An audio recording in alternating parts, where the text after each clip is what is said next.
Well, I grew up in a household of faith. My mother took us to church every Sunday, and I grew up with the faith. I put my faith in Jesus when I was a very little boy, and it was real and somewhat simple. But I remember as I got to college, I began to struggle. Why did one of my best friends have to die? Why did my leg break? I had a desire to be successful at football, and my femur was snapped in half, and that career came to a premature end in my view. I asked God to show me where to go to college, and he didn't tell me. So I had to pick A&M out of desperation. When I got there, I had a girlfriend, and she broke up with me, and I prayed for friends and didn't get any, but I became the designated driver for my roommates. And I remember in the midst of all that, finally getting to the question of, hey, God, I believe you are good. I believe you love me, but why aren't you answering me, and why is life playing out this way? Why is it so hard? And I got to a moment where I had to realize I'm either going to bifurcate and have a cute little prayer life and ask God to bless this food, may it nourish my body, when meanwhile I'm harboring resentment, or I'm gonna come real and try to have a real relationship with God. And so I made a choice that I would go every day out to Lemon Tree Park, ironically named, for it had no lemon trees. And I said, that's where God and I go to war. I'm just gonna be honest with him, and I'm gonna risk bringing my frustration. And I remember writing in my journal things that I didn't necessarily believe. Well, kind of believed, but maybe believed, probably didn't believe, but I didn't want anyone to read it. I wasn't writing a memoir. Because I was just letting it flow. God, I don't understand this. God, I'm mad. God, I think I hate you. And I didn't wanna stay there. I wasn't writing a manifesto, but I realized the only way out is through. And so let me struggle with the belief, like the hero's journey that you read about, these archetypal stories. When the status quo is upset, if I embrace the journey I'm on, there's a possibility that there's a better status quo with more wisdom on the other side. And so I went through that journey and found that God didn't destroy my faith, he destroyed the simple version of it and gave me a stronger and more sturdy one as a result of the struggle. Now, why mention that? Because that's where we are in Ecclesiastes. We've been invited to join Kohelet, the preacher, the gatherer, as he struggles with the frustrations of life under the sun. And this is why some of you will love this book, and this is why some of you already hate this book. If you're here and say, Ben, I have arrived for clean, quick, helpful slogans that increase the satisfaction of my life, and make it rhyme if you please. That is not this book, right? This book is an invitation to join the struggle, and we're gonna watch him wrestle. I don't know if you caught it at the end of this chapter. He says, I said to myself. He literally has two selves going inside. He was like, there was an I talking and there was a self listening, and that self, he was like, I had an internal conflict. I remember when I was a kid reading a Spider-Man comic book. It was the first time I'd ever seen this. They had thought bubbles coming out of Spider-Man, and they were different colors. And you realized over time, these are two different sides of his personality. He was saying one thing and disagreeing with himself and struggling. And I remember reading that, and I'm like, he sounds crazy and like me. Because I've got multiple voices sometimes that wrestle with each other of why life is like this. So maybe I'm not crazy, or maybe me and Spider-Man are. I don't know. But here, for some of you, as you read Ecclesiastes and watch him wrestle with the complexities and frustrations with life after the fall, you'll find a strange comfort in it, because some of you struggle like that too. This is real theology where it meets the street. And yet as you struggle with it, sometimes it's a little messy. You're really meant to just read it all at once to get to the resolution at the end, because he's gonna disturb you in the middle. But we'll cheat and talk about the ending a little bit as we go to give you some hope as you leave. But I promise you, if you go on the hero's journey together, you'll have a strong and sturdy faith no matter what suffering comes. But what we're gonna do today is just really walk verse by verse through chapter 3. And chapter 3 is him struggling with control and the passage of time. That I'm finite, but time keeps moving and it does not stop. And yet, even in the midst of that struggle, there can be beauty. And that's really where it begins. If you notice, it begins with this beautiful poem about the passage of time. And in verse 1, he lays out his thesis: for everything there is a season, and a time for every matter under heaven. Kohelet begins by saying that every activity on earth has a proper time. There's an order and a rhythm to the way history moves. And then in the following 7 verses, he sort of expounds on that opening statement. And it's important as you read that opening statement to understand it's not prescriptive. He's not telling you what to do. You didn't decide when you're born, you won't decide when you die. And it's also not a promise of good times ahead or promising you that your breakthrough's coming. If you want that sermon, Kohelet's not the guy to give that one to you, right? He's going to struggle. He's just telling you how life is. And as you listen to it, it resonates with something deep in us because we feel this. Life is like this. And he grabs this method of Hebrew poetry where you sort of pair contrasts. And you do it to show you, hey, this rhythm that seems to be woven into creation, it encompasses all of life. And the first pairings talk about life's beginnings and endings, both for humans and for plants. It's verse 2. There's a time to be born and a time to die. A time to plant and a time to pluck up what is planted. Everyone who's alive got that first one, a time to be born. And everyone who's alive will get that second one, a time to die. They come together. You aren't being cheated. That's the game. Right? And again, you don't get to control it, right? But there are proper moments where these things occur. It's appointed. To pluck up there is probably not harvesting. It's talking about uprooting what you planted. There's a moment where new life is meant to begin. And there's a moment where something has to come to an end, right? And then in verse 3, he covers a similar idea, but with a twist of the negative first and then the positive. There's a time to kill and there's a time to heal. A time to break down and a time to build up. Kill and heal aren't exact opposites, but there's a rhythm to it. One is the intentional act to take a life. The other is an intentional effort to save a life. And then he goes to construction. There's a time to deconstruct, to tear some things down.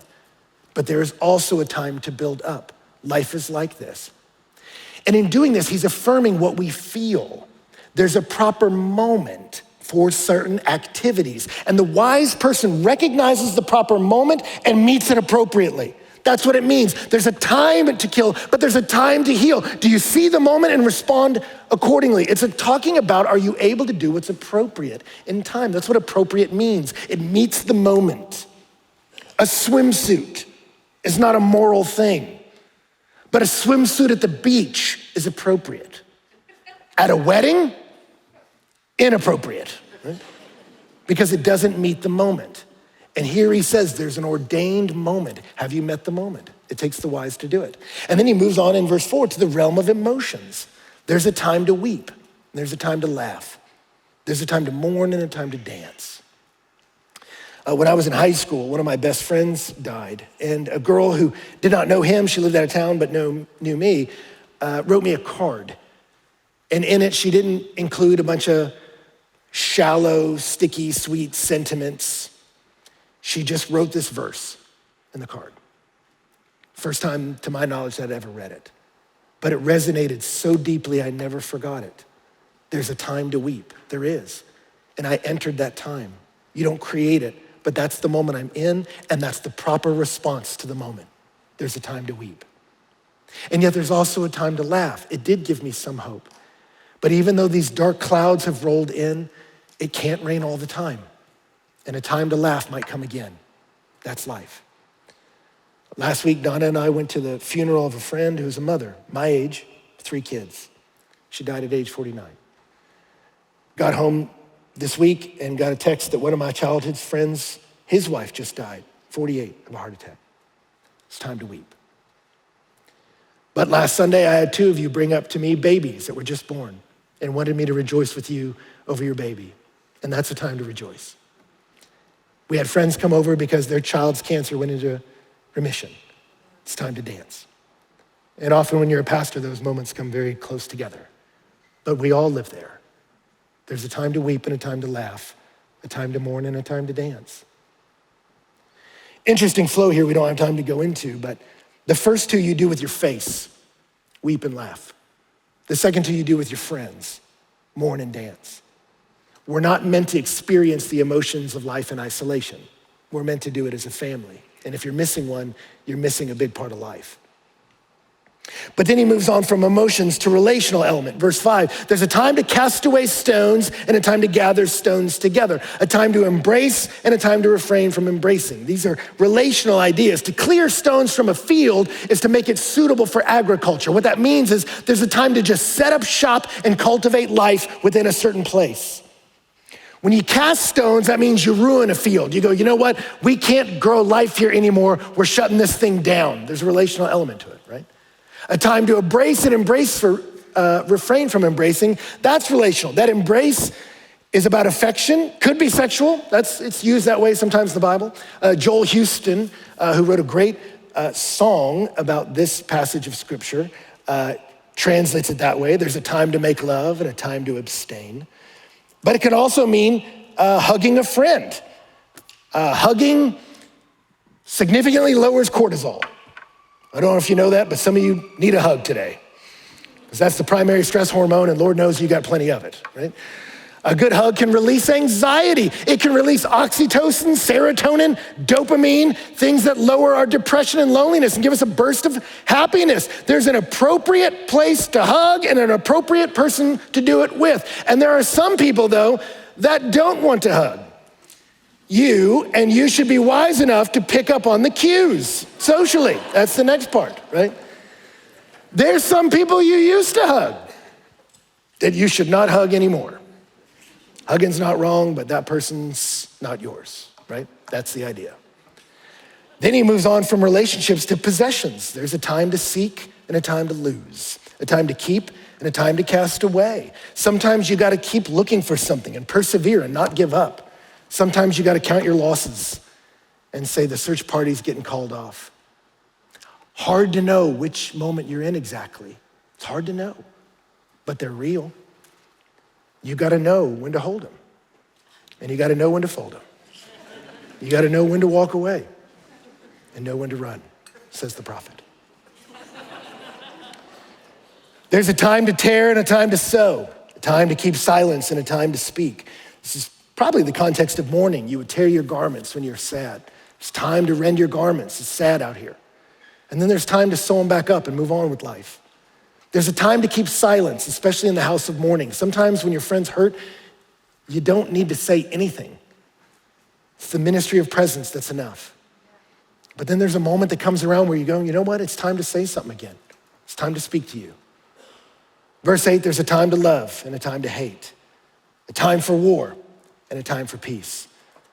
There's a story Jake was telling me about Peter Muhlenberger, who's a Lutheran minister in Virginia. That the story that could be apocryphal came from his nephew goes that he was a Lutheran minister in Virginia right as the Revolutionary War broke out. And so this was his text: there's a time for war and there's a time for peace. And then he said, this is the time for war. And he threw off his pastor's cloak and his general uniform was underneath, and he led the men out to battle. You can actually go in the Capitol and there's a statue of him pulling back his pastoral robes, and there's a general's outfit on underneath. It's kind of a cool statue. That's not what we're doing today. But the idea here is that love and hate is the emotional side of attraction and repulsion, war and peace. Sometimes you do have to go to war, and sometimes it's time to make peace, and you need to know the difference. I wanted to name the book I wrote that, incidentally, War and Peace, but somebody else took it. The point here in this catalog of occasions is that everything's ordained.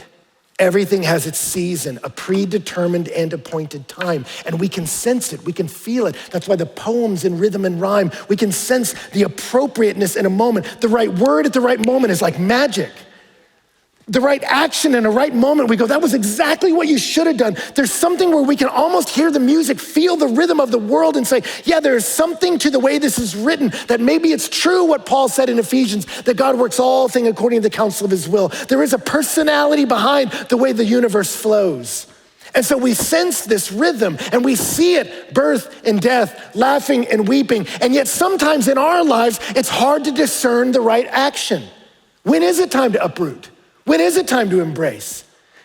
We see the rhythm. It's like we can hear the music, but there's the cacophony of the fall. And so we're not quite sure sometimes what to do.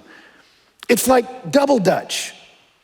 Some people know they can see the rhythm and just slide right into the moment with the right step.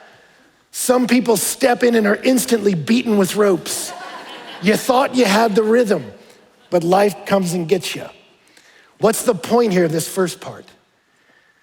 The point is life happens to you, and the human response is acceptance. I don't control all things.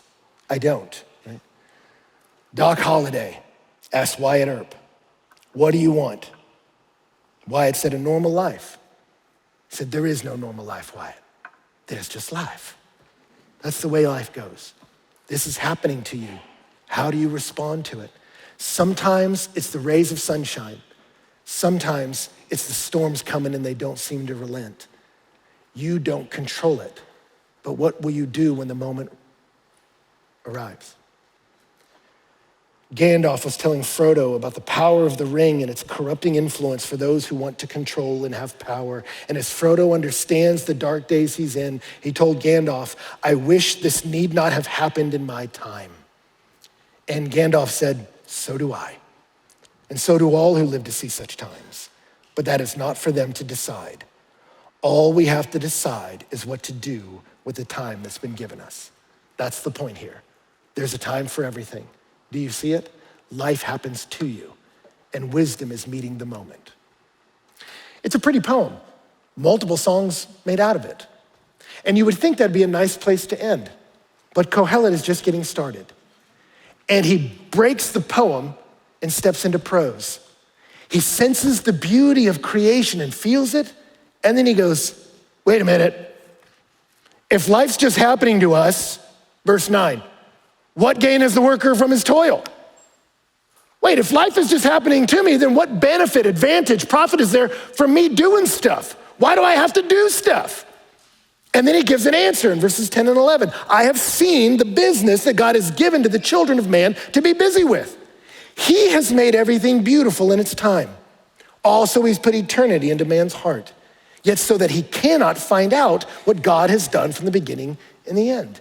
There's a tension here, and there's really kind of 4 points in these 2 verses I want to point out. As he's contemplating the rhythms of the world and how it's hard to tell sometimes, he looks at a couple realities that he says he's seen. The first is that God runs the show. And he does that with a funny little poetry here in Hebrew. If you want to emphasize something, you repeat it. And there's a word here, to do, that we like in English, variety, so we translate it a variety of ways. But there's the repetition of do all through this passage. We are called in verse 9, what gain has the doer from all his toil? You're called the doer. But then as you look through it, all the verbs belong to God. He says, what gain has the doer from his toil? I've seen the business that God has done to the children of man to be busy with. He has done everything beautiful in its time and has put eternity in man's heart. But so he's done it in a way that we cannot figure out what God has done and how he did it. You think you're the doer, but God's the one doing. You're not driving. You may not even be in shotgun. You're in the back, right? That's the idea. God runs the show. You might be called the doer, but he's doing it, working all things according to the counsel of his will. And part of that is he makes everything beautiful in its time. As you struggle with the dark parts of life, God is running the show, and he's got purpose even in the most difficult things, and everything becomes beautiful in its time. That's hard to accept for us, but it's a reality that he's pointing out. I remember years ago hearing Randy Alcorn give a sermon, and it was amazing. He was talking about as a kid that his mom had decided to make chocolate cake. And that was his favorite dessert. He was so excited. And so he said as a little boy, he was just sort of harassing her in the kitchen. He was so impatient about the result. And finally his mom said, okay, you can be my helper. Let's have you taste the ingredients. Here, eat a spoonful of this flour. And he took a big bite of it and then coughed up powder. And she was like, here, try this baking soda. Hey, here's a little chaser of some raw egg. Take a swig of that. And he said, I marveled that my mom told me she set out to make something sweet, but everything was so bitter and gross. How does this make any sense? This tastes nothing like cake. And yet he said, somehow my mother mixed together the sweetness and the bitterness. And by the time she was done, she made something wonderful, a chocolate cake. And he said, God's like that. We go through the bitter and the hard things in life, and you say, how can there be any good from this? How could that possibly go well? How could we possibly benefit from that horrible thing? And here Kohelet says he makes it beautiful in his time. How? God takes the bitter, and when he's done mixing it in, he makes even that sweet. Hard to see in a moment, but we trust him. Joseph was sold into slavery by his brothers. That's a bad thing. And yet, while he was down in Egypt, he rose from slave to second in command, right as a famine broke out back home, and he was able, through his wisdom, to raise up the crops of Egypt to keep his family alive. And he told his brothers, decades later, what you did for me, you meant for evil. It was evil and you meant it, and you did it to me. But God meant it for good, for the saving of many souls. And it took him a big chunk of his life to see it. God takes the bitter and makes it sweet. He makes everything beautiful in its time, right? And he's gone further than that. God, who's running the show and has his purposes behind all he does, he has put eternity into man's heart. That is the next piece. We are bound in time. Life is happening to us. We can't see the moment in advance, but we're in it and have to respond. And yet, even in the midst of us being bound in time, living moment by moment, God has done something to us. He has put eternity into our heart. What does that mean? Seattle says it this way. He says eternity there refers probably to a consciousness of and a yearning for that which transcends the present. God is responsible for time and eternity. And the human's caught between the tension of the two. But God puts in us a consciousness of and a yearning for an eternity beyond the moment we're in. We don't have time to go into all this, but he comes back around these ideas later, Kohelet does, talking about, hey, I was trying to add up the sum of all that God's done, and I can't add it all up. Or he says, I saw the works of God, but I can't find out all the work that God has done under the sun. He says, I'm trying to back up far enough to get perspective on the whole of human life to understand which moment I'm in. Am I in the beginning, middle, end of the story? Where am I? I'm trying to get perspective, but I can't back up far enough. That God's put eternity in our hearts. And Kaiser says it this way, it's a deep-seated desire, a compulsive drive to know the character, composition, and meaning of the world. I want to get in the booth and watch the game play out from on high to see what schemes the offense is running. But I don't get to do that. I'm playing as a player on the field in the midst of the sweat with my helmet on. I'm limited, right? And yet God has put a longing for the eternal in our hearts, that we are bound in time, longing for the eternal. And we get a sense of it in all kinds of different moments in life. When I was a youth pastor, I knew that shared experience builds unity on a team, and you want a cohesive team. So I used to take them on a road trip across Texas into the desert, the part of Texas where very few go. And I would take them out to Big Bend, and we would drive 10 hours in the car, and they'd be in the back, these sweet college kids. Are we there yet? Just a little bit further. Are we there? Where are we? There's nothing out here. But then as we descended into this canyon around the Rio Grande, suddenly you're surrounded by beauty. And I would turn on David Crowder's All Creatures of Our God and King, the hymn. And then as we sat down that night and set up camp, Big Bend is one of the few dark sky zones left on the planet where there's no artificial light. And so suddenly they would see the universe manifest before their eyes. Stars behind stars, as far as the eye could see. The eye was not filled with seeing. And I would watch my little teenage interns start to cry that they just hadn't experienced that display that's up there every night, but we're so busy under our own little lights. But when you get them out to see beauty, it's beauty that makes the heart ache, that longs for us to transcend the moment and be caught up into something bigger than ourselves. We've all felt this in different places. I remember a friend forcing me to go see Yo-Yo Ma at the Kennedy Center. I remember showing up there and I was like, I've never sat to watch someone play the cello, but I remember in that moment, suddenly I'm like, this guy has taken a piece of wood and carved it into an instrument and then taken rocks from the mountain, turned them into steel to make them into the strings, and then you get a bow made from the hair of a horse. that you have harnessed wood, stone, and animal to then begin to rub those strings to make a sound through that wood that suddenly made this whole room filled with D.C. silent.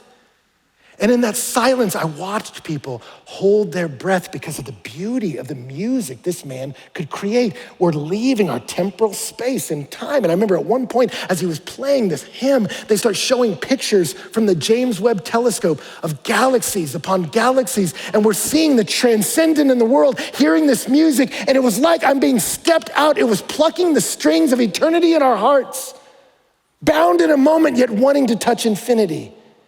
But then the song ends, and it always does, that at some point we come back down and we're still trapped in this mortal coil, but God's given us a longing to transcend. I felt it during a wedding we did in COVID.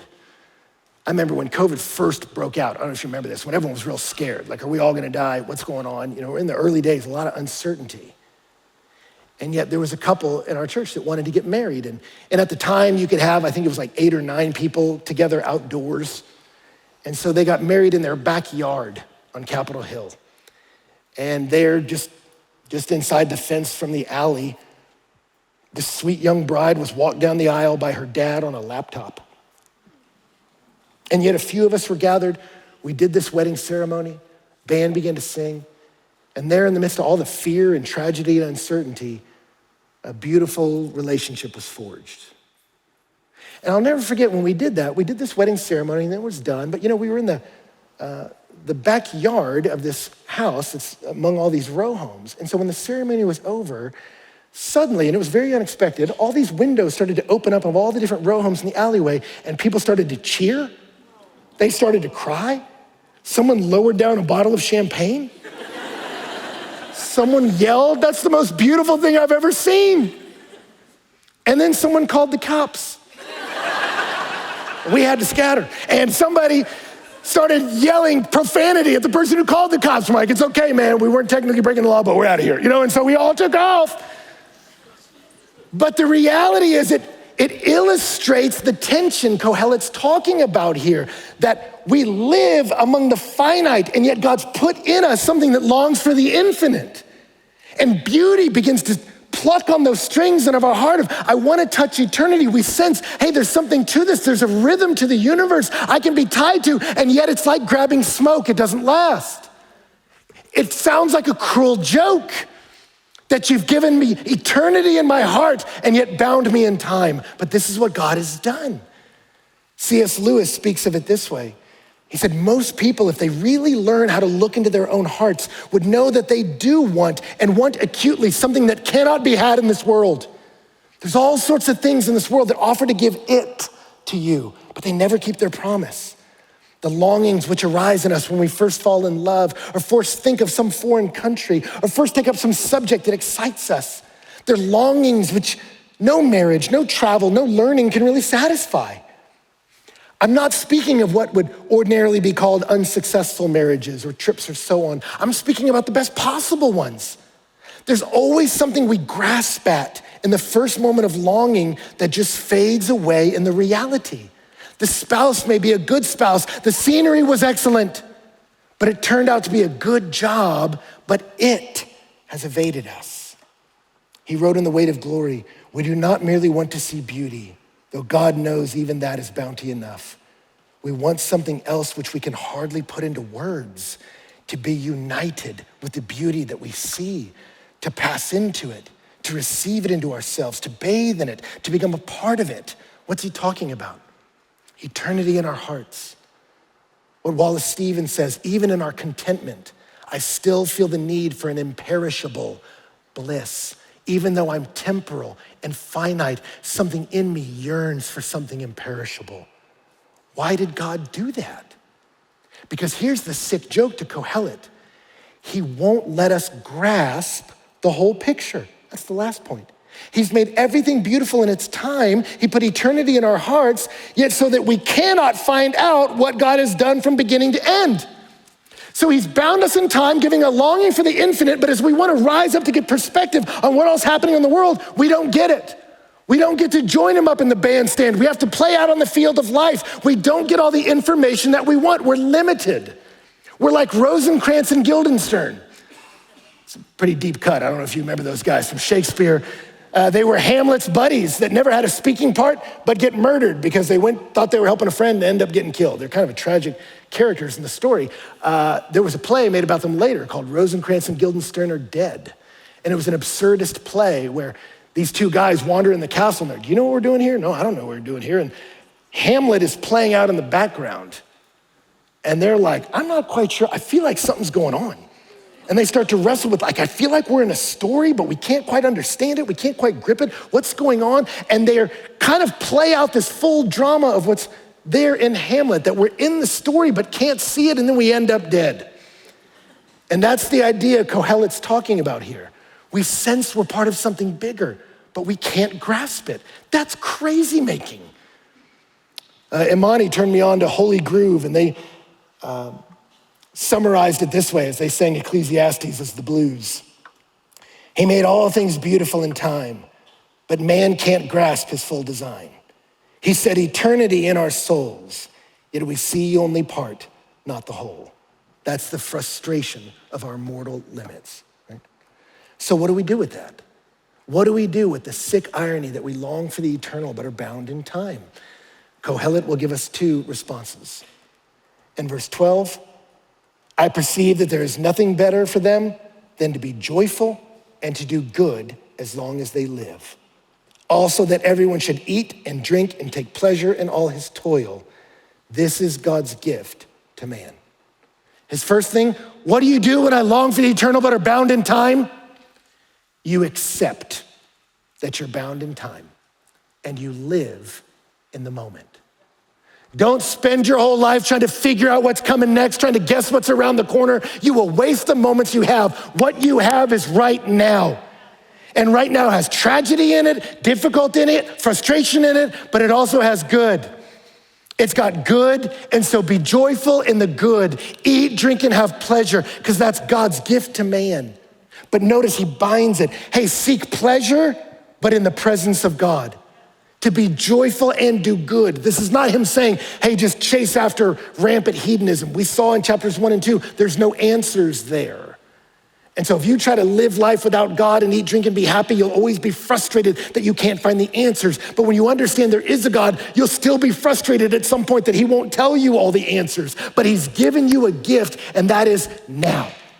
The gift is now to go and enjoy brunch with your friends, even though if you're getting paid is uncertain.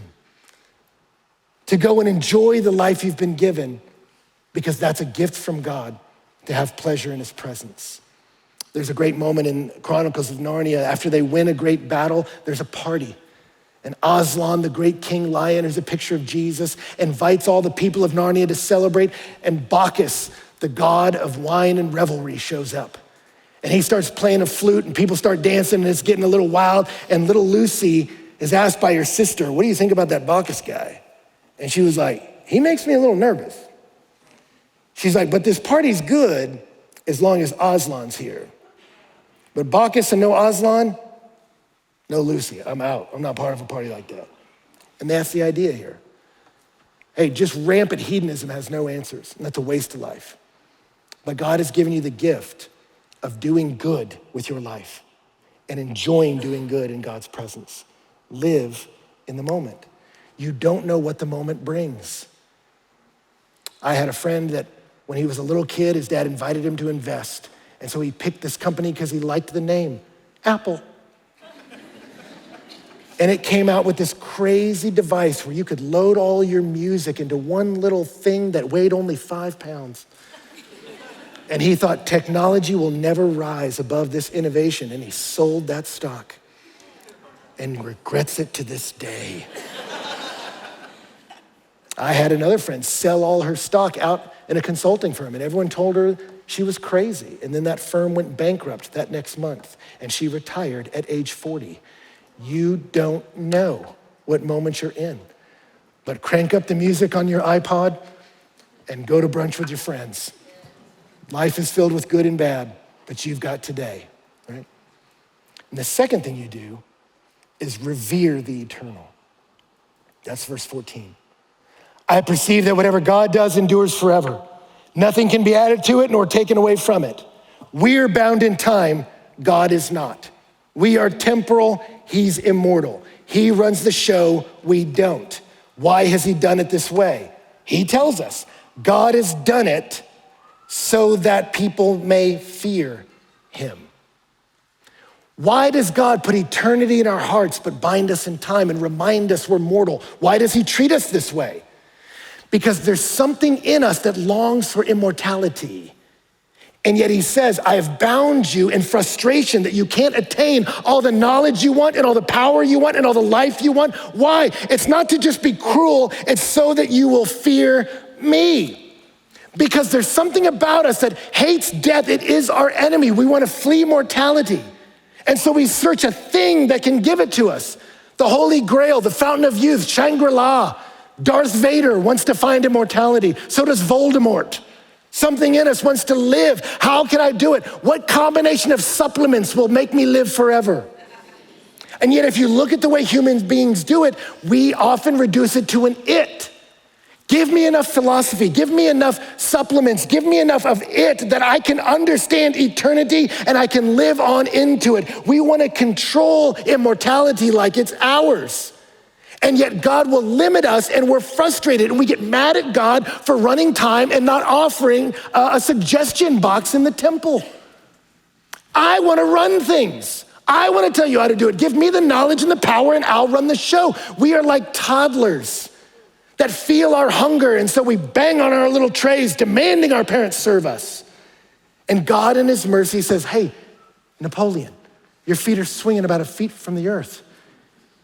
I understand your hunger, I put it in you, but you need to understand who made life, breath, and food and everything else.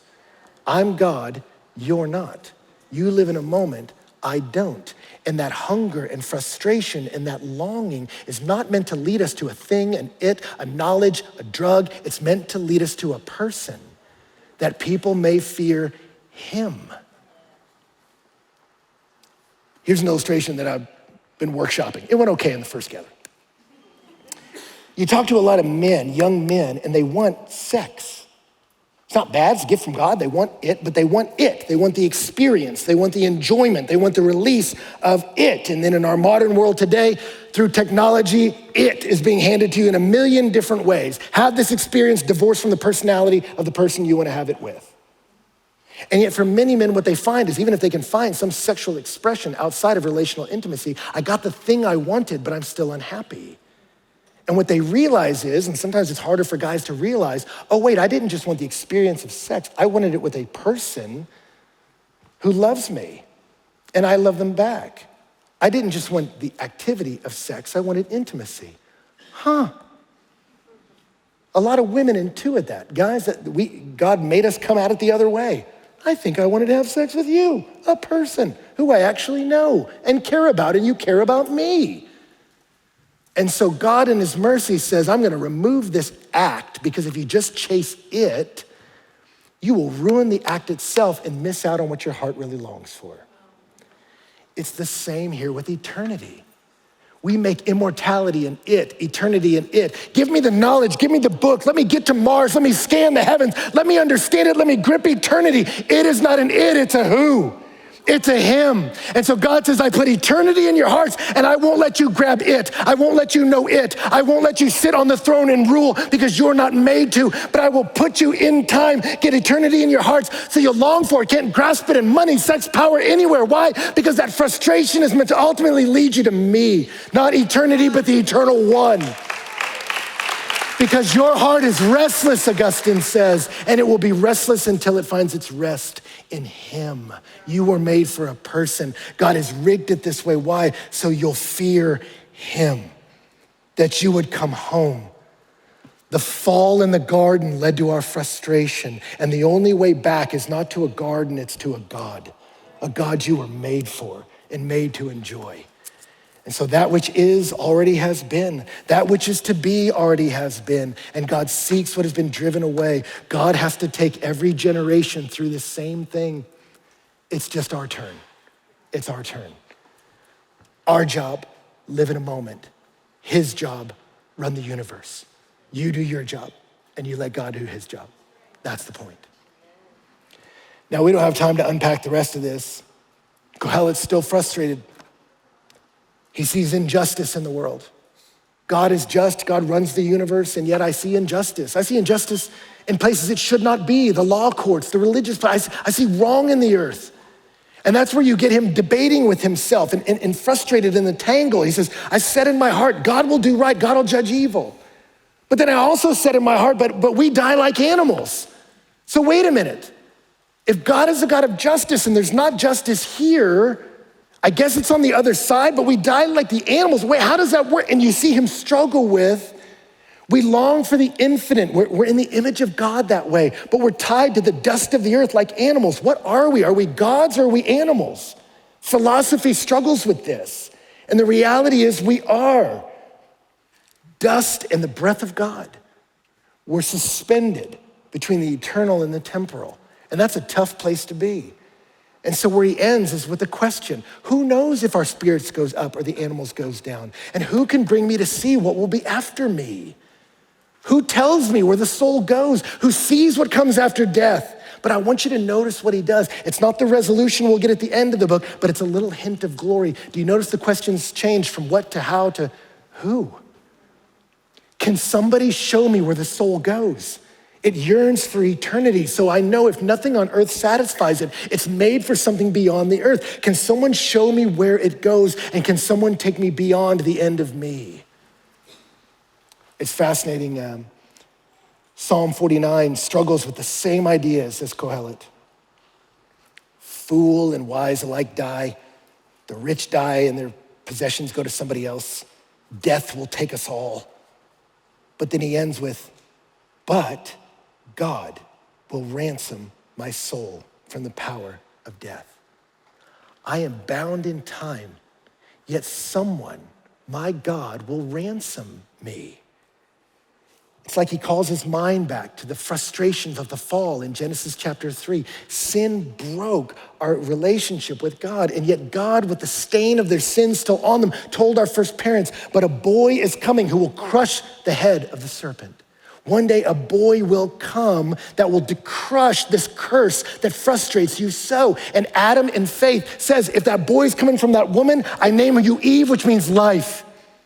Someday a boy is coming. There's a who that can rescue us from this hamster wheel of death and bring us to life. And we're told in the New Testament, at the fullness of time, right on time, God sent forth his son. The very Son of God took on flesh like you and me, born of a woman just like us, the eternal God walking in our human story. Born under the law, I will take on all the frustrations and obligations of humanity. Why did he do it? To redeem us from under the law, that we might receive the adoption of sons. We are guilty of injustice, and injustice crushes us, and yet the eternal one became temporal. Why? To ransom, to redeem, to pull us out of death, and to bring us to the other side.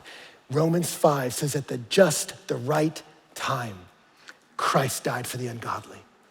That the God who rules all of time stepped into the pages of history. And the worst moment in human history, the death of Jesus Christ on the cross, the worst of all moments, even God made beautiful in its time, because he wasn't just dying the death of a martyr. He was taking the curse of the fall upon himself, burying it in dirt, and yet emerging on the other side and saying, you are living under the frustration of the fall, but I have made a way. And it's not an it, it's not a what, it's a who. Will you grip onto me? There's a way out of the endless cycle, and it's gripping onto him. And we live in uncertainty. Sometimes we know why. I'm so glad that girl broke up with me back in the day, because I never would have met Donna. It's okay that God broke my femur. At 5'9", 160 pounds, there wasn't a big football future ahead for me. And the friendships came in time. But the frustration and the pain and the weeping in Lemon Tree Park was an anvil that God shaped me on. Like Kohelet, struggle with the fallenness of life, struggle with the eternity in my hearts, and all that frustration is meant to lead you to the feet of the one who runs it all. And though you may not be able to trace his hand, you can trust his heart because he has put eternity in your hearts so that you would know him. Do you know him?